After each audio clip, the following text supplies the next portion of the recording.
მეგობრებო, მთელი ჩემი ახალგაზრდობის განმავლობაში კითხულობდი სხვა პოეტების ლექსებს.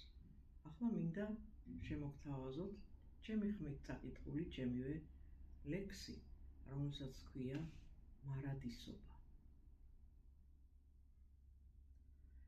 სამყაროში მუდმივი არაფერია და ყოველ დასაწყისს აქვს დასასრული, მაგრამ დასასრულის დასასრულს იქით უკეთესი დასაწყისი იწყება. ეს იცის გაჩენის დღიდან ადამიანის მოდგმამ, მუდამ თავს ზემოთ რომ იმზირება. იქ მას იზიდავს არამიწიერი გონწამღები ფერი და მისი ამოუხსნელი ზეხელმწიფება. კოსმიურ სხეულთა გადაადგილება ადამიანთა სვებედზე აისახება და ორიონის ნისლს შერეული უცხო სიცხადეში ინფანტილური ბავშვივით დავეშვი. იყო 21 365 ტკივილიანი გაელვება და 7665 გაორება.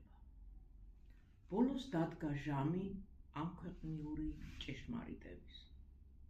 ამოვეგლიჯე სწრაფმავალ დღეთა მოჯადოვებულ წყებას და დავბრუნდი იქვე, საიდანაც სიცოცხლე დავიწყე. ჰოი სამშობლო, მოვედი და მონატრებული ტლად ვედები შენს მტკაվել მიწას, როგორ მიმიღებ ნეტავ. დავბრუნდი, რადგან ასია დაწერილი, გონიზე ძლიერი ეძებს და უკან აბრუნებს მისივე ცხოვარს, ფარას ასხლეტილს.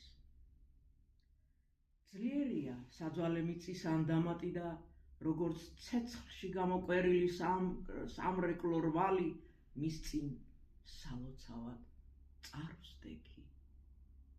წარვსდექი და გულწრფელად გავოცდი. მამაჩემი საფლავის თავთან მუხა ამოზრდილიყო, ლაღი ხასხასა, შევყურებდი ახალ სიცოცხლეს ბავშვით რომ შემომცინოდა და მომეჩვენა თითქოს ამ სიცილით მამაჩემს გავდა. გამეხარდა ჩემი მშობელი მიწიერ არსებობას, ახლა ამ ხეში ასახავდა. სამყაროში შემთხვევითი არაფერია, მადლი შევწირე ზეციურ ძალას, რადგან ამ ხილვით ქვეყნიურ საოცრებას მაზიარა და შემახსენა, რომ სიცოცხლე მარადიულია.